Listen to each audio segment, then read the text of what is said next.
तानी, ये सावियार की शादी का कार्ड।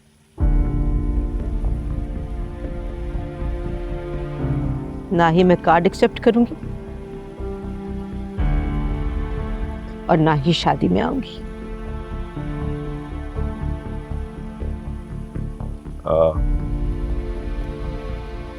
बिलीव कीजिए कि हम दोनों आपसे बहुत शर्मिंदा हैं।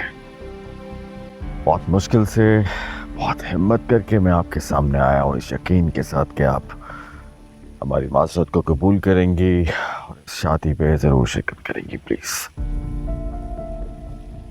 ट्रस्ट मी डानी, हमारे लिए भी बहुत बड़ा सरप्राइज था। यकीन मानो, हमें बिल्कुल नहीं अंदाजा कि ये सब कब और कैसे हुआ। या एब्सोल्युटली इट वाज अंडरस्टूड कि ज़ावियार तानिया में इंटरेस्टेड है और उसी से शादी करेगा, but I don't know what happened. मैं तो कहती हूँ अच्छा ही हुआ जो तानिया की इस रिश्ते से जान छूट गई। और वैसे भी मैं इस रिश्ते की अगेंस्ट थी। ना ही मुझे ये रिश्ता पसंद था और ना ही ज़ावियार। और माफ कीजिएगा, आपका बेटा शादी के मामले में बहुत ही ज्यादा गैर संजीदा था। बहुत ज्यादती की है उसने मेरी बेटी के साथ, बर्बाद करके रख दी है उसकी जिंदगी। प्लीज साहब, अब ऐसा तो ना कहे। क्या कमी थी मेरी बेटी में? एक से बढ़कर एक रिश्ता है उसके लिए, लेकिन वो बेवकूफ। आप बिल्कुल सही कह रहे हैं। आई एग्री, आपकी बेटी बहुत ही स्वीट है, just like our own daughter. लेकिन इस सिचुएशन में हम अफसोस के सिवा क्या कर सकते हैं? And you know very well, आज की सोसाइटी में यंग बॉयज को रोकना कितना मुश्किल है। और तानिया मेरी अकलौती बेटी है। उसकी आंखों में मैं आंसू नहीं देख सकती। मुझ पर क्या गुजरती है ये मैं आपको लफ्जों में बयान नहीं कर सकती। सारा सारा दिन वो घर में पागलों की तरह घूमती रहती है, हर कोने में जाके वो रोती है, और मैं ये सब कुछ देखकर बर्दाश्त नहीं कर सकती।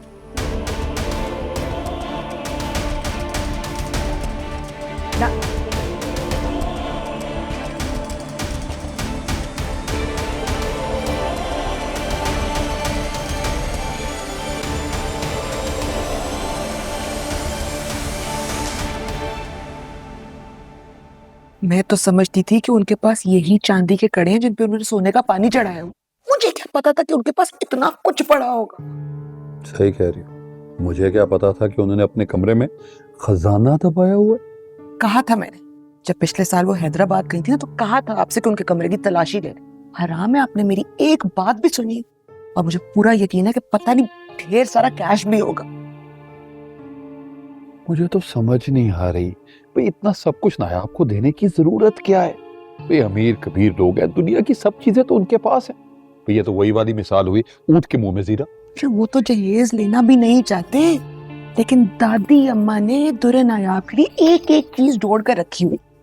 मैंने कहा भी था कि दादी हमारी बच्ची के लिए भी थोड़ा सा कुछ साइड पे करते, भाई नायाब को वहां पे किस चीज की कमी होगी। लेकिन नहीं, उन्होंने कहा दुनिया इधर की हो या उधर की, मैं अपनी पोती को खाली हाथ रुखसत नहीं कर सकती।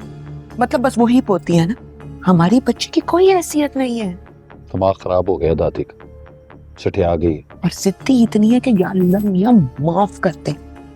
तब एक दफा किसी बात पे अड़ जाए सही, फिर तो जो मर्जी हो जाए भाई वहां से पीछे नहीं हट। लोग मुझे कहते हैं शुक्र करो तुम्हारी सास नहीं है।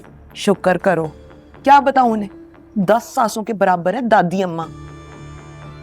उन्होंने कहा भी है कि हमने सादगी से निकाह करना है, लेकिन दादी अम्मा कहती हैं कि नहीं, मुझे मेरी पोती की रुखसती किसी शादी हॉल में करनी है। शादी हॉल की बुकिंग भी 5-6 लाख से कम होगी क्या?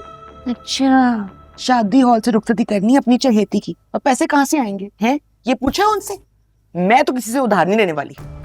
मेरा भी कोई दिमाग खराब नहीं है कि मैं किसी से उधार लूं। भाई उन्होंने जो कुछ बचाया हुआ है, जितने पैसे उनके पास है, करें अपनी पोती की शादी। पोती की शादी के लिए पैसे हैं। और याद है जब आपने कारोबार स्टार्ट करने के लिए पैसे मांगे थे, क्या कहा था उन्होंने? मेरे पास एक पैसा भी नहीं है। ठेंगा दिखाया था हमें, ठेंगा। अल्लाह, इस उम्र में इतना झूठ!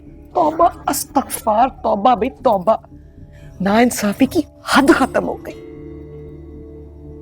वैसे बेगम जी, एक दफा ये शादी हो जाए, दिन बदलने वाले हमारे। बदल ही ना जाए कहीं दिन हमारे। एक बात बताऊं आपको बेगम जी, अपना रवैया बदल लें, फायदे में रहेंगे। कैसा फायदा? कोई देखो, इतने बड़े घर में शादी हो रही है नायाब की, जब हमारी बेटी की शादी होगी तो क्या पता तोहफे में कोई बंगला या गाड़ी दे दे। भाई बड़े लोग इसी तरह के तोहफे देते हैं ना, है ना? और ये भी हो सकता है कि शायद दादी ने हमारी बेटी के लिए कुछ छुपा के रखा हो, बता ना रही। यही तो कह रहा हूं बेगम जी, दिन बदलने वाले हैं हमारे।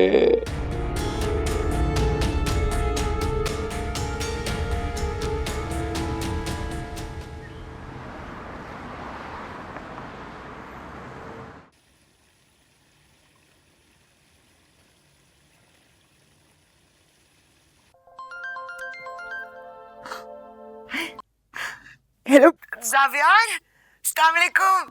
कैसे हो? ठीक हो? वालेकुम सलाम। मैं बिल्कुल ठीक हूँ, आप कैसी हैं? मैं भी बिल्कुल ठीक हूँ। बड़ी लंबी उम्र है तुम्हारी, तुम्हारा ही जिक्र कर रहे थे। अरे देखो, तुम्हारा नाम सुन के ऐसे भाग के आई है, चुप चुप के बातें सुन रही थी ना। ये लो बात करो।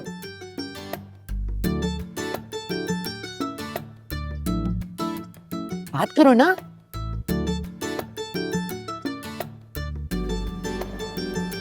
जी अस्सलाम वालेकुम, कैसे हैं आप जावियार? मैं बिल्कुल ठीक नहीं हूँ। अल्लाह खैर करे, क्या हुआ आपको? कैसे ठीक होऊंगा जब तक तुमसे बात नहीं होगी? ना तुम मिलती हो, ना फोन पे बात करती हो, मोबाइल भी नहीं है तुम्हारे पास, और घर का फोन तुम उठाती नहीं हो। जी कहिए, आपने क्या मुझसे खास बात करनी थी? हाँ, मतलब एक नहीं, बहुत सारी बातें करनी है तुमसे। तुम्हें मिलना है और तुम्हें बताना है कि तुम मुझे क्यों अच्छी लगती हो, और मैंने तुमसे शादी का फैसला क्यों किया, और इसके अलावा भी बहुत सारी बातें हैं। क्या तुम नहीं जानना चाहती ये सब? देखिए, मैं आपसे नहीं मिल सकती। क्यों नहीं मिलोगी? आई एम योर फियांसे, मिलना तो पड़ेगा तुम्हें। और अगर तुम नहीं मिलोगी तो मैं जबरदस्ती तुम्हारे घर पर आ जाऊंगा और तुम्हें ले जाऊंगा अपने साथ। नहीं नहीं, आप देखिए मेरे घर मत आइएगा। मेरे भाई नहीं चाहेंगे कि मैं आपसे मिलूं, और मैं खुद भी आपसे नहीं मिलना चाहती। बस What? अच्छा, मैं तुम्हारे भाई से खुद इजाजत ले लूंगा ना, और मुझे यकीन है वो मना नहीं करेंगे। फिर तो कोई मसला नहीं होगा ना। वैसे एक बात तो बताओ, I mean, तुम्हारा दिल नहीं कर रहा मुझसे मिलने का? ये तो नहीं हो सकता। नहीं, कसम उठवा ले, मेरा दिल बिल्कुल नहीं चाहता आपसे मिलने को।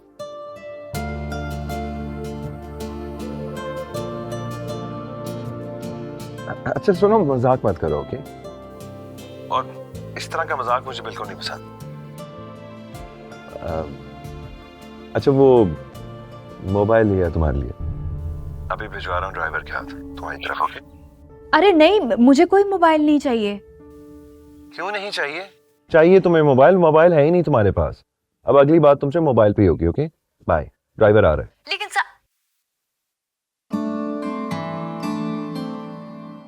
अरे पागल हो, मुबारक हो, तुम्हें तो नया इतना महंगा वाला मोबाइल मिलने वाला है। नई टिकटॉक उसी पे बनाऊंगी। जरा मुंह तो मीठा कराओ ना, कोई बिस्किट बिस्किट लेके आओ।